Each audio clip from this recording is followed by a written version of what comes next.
yang kita hadapi pada teman-teman kita di pramuka ini. Nah, ini saya ingin sampaikan, persoalan itu janganlah kita selesaikan dengan cara radikal. Nah, ini saya sampaikan, kalau kita sudah terbiasa menyelesaikan persoalan dengan perkelahian, sedikit-sedikit ingin berkelahi, sedikit-sedikit lagi diselesaikan dengan tinju, sedikit-sedikit lagi kita saling membentak, maka itu akan terbentuk pada diri karakter kita itu setelah nantinya selesai dari SMA itu hanya main berkelahi. Nah, ketika nanti itu hanya ingin menunjuk itu kekuatan kita, kalian nanti kuliah, kalian apa, hanya ingin keberanian yang kalian tonjolkan. Ada nanti segelintir orang yang ingin, karena dia mau ingin jago, maka diambillah kalian. Karena ini anak sedikit marah, diambil. Mau dipupuk, mau digodok supaya dia radikal. Nah, ini. Jadi agama kita, bangsa Indonesia ini maupun agama Islam ini yang diajarkan oleh baginda Nabi besar Muhammad SAW itu mengikis yang namanya radikal. Ingat, Pancasila itu mendidik kita itu supaya bagaimana memiliki insan-insan Pancasilawi yang berkarakter, yang memiliki nuansa-nuansa perilaku yang baik, bukan menunjukkan kepada oh ini saya yang memiliki badan yang besar bisa saya jatuhkan lawan yang kecil, walaupun itu kita punya kakak kelas. Nah, itu yang tidak bisa. Ini sudah begitu didikan kita dari kepala sekolah, dari ketua panitia maupun dari kakak-kakak pembina kalian itu sudah mendidik kita untuk menyelesaikan persoalan bila terjadi di antara kita. Ingin saya sampaikan bahwa radikalisme itu adalah tidak bisa kita tanamkan pada diri kita, karena itu tidak cocok di dalam negara kesatuan kita Republik Indonesia ini. Yang ada adalah suatu kesantunan, sopan santun yang harus kita tunjukkan pada setiap orang. Inilah akhlak itu seperti itu. Jangan nanti kita mentang-mentang seperti itu kita menunjukkan sebuah kekerasan. Nah, mulai sekarang Pak Pi, tidak bisa lagi kita tunjukkan sebuah kekerasan kita.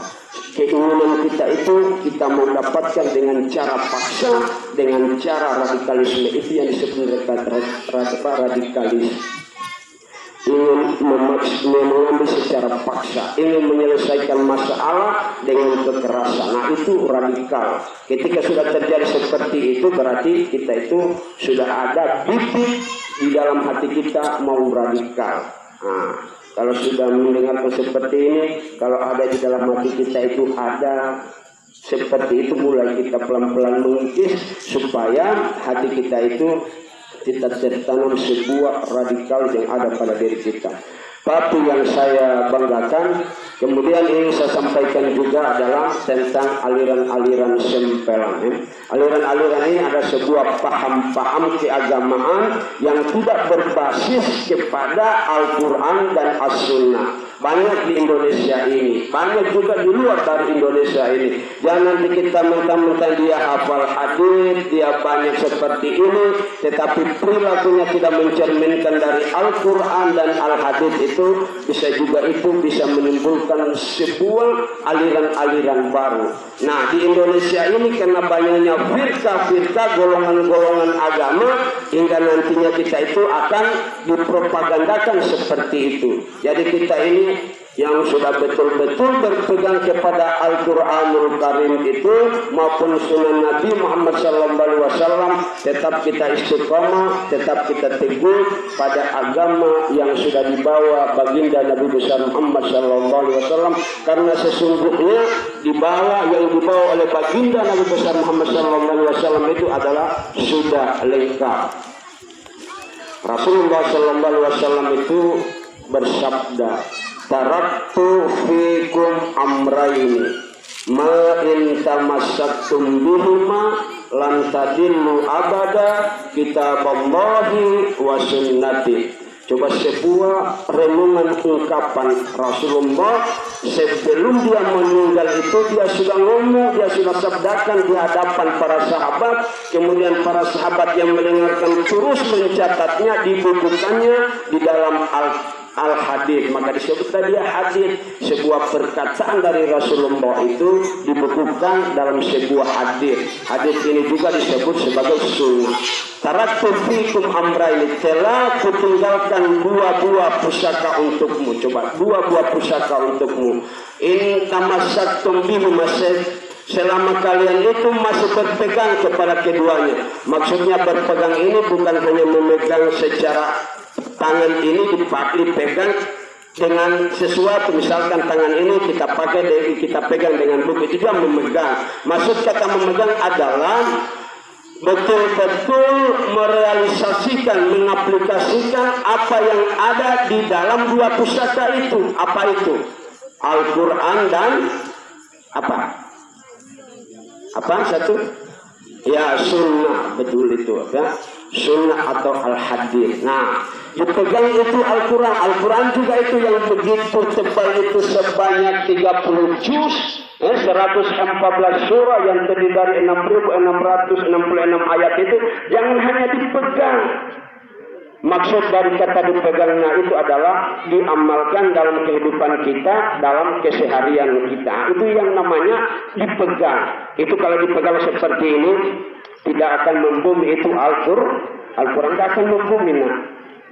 Nanti akan dia membumi kalau betul-betul dari setiap diri kita ini, pa dan pi ini diejawantahkan dalam kehidupannya, maka itulah akan membumi Al-Quran. Contoh yang bagaimana itu kita membumikan Al-Quran, salah satunya adalah ketika nantinya ada masalah-masalah yang terkait pada diri kita maupun pada teman kita, itu tidak bisa diselesaikan dengan kekerasan. Ketika kita selesaikan dengan kekerasan, itu sudah keluar dari koridor dari memegang Al-Quran, berarti dia tidak paham untuk membumikan. Itulah yang dimaksudkan dengan membumikan ajaran-ajaran Al-Quran melalui tindak tanduk kita atau melalui perbuatan-perbuatan kita. Nah, itulah sebuah akhlak. Akhlak ini saya ingin sampaikan itu dari kata khalaqa ya'luqu akhlak. Perbuatan itu artinya dalam bentuk bahasa Indonesia, kita terjemahkan bahasa Indonesia itu khalaqa ya'luqu akhlaqan, itu adalah bahasa Arab perbuatan. Nah, perbuatan-perbuatan kita yang terpuji itulah yang ada di dalam Al-Quran, kemudian kita ejawantahkan dalam kehidupan kita. Nah, inilah orang-orang yang istiqomah, orang-orang yang berpegang teguh kepada Al-Quran maupun sunnah Nabi besar Muhammad sallallahu alaihi wasallam. Tapi yang saya banggakan itu di dalam juga firman Allah Subhanahu wa taala sudah dijelaskan, al-yauma akmaltu lakum dinakum wa atmamtu alaikum nikmati wa raditu lakumul Islam.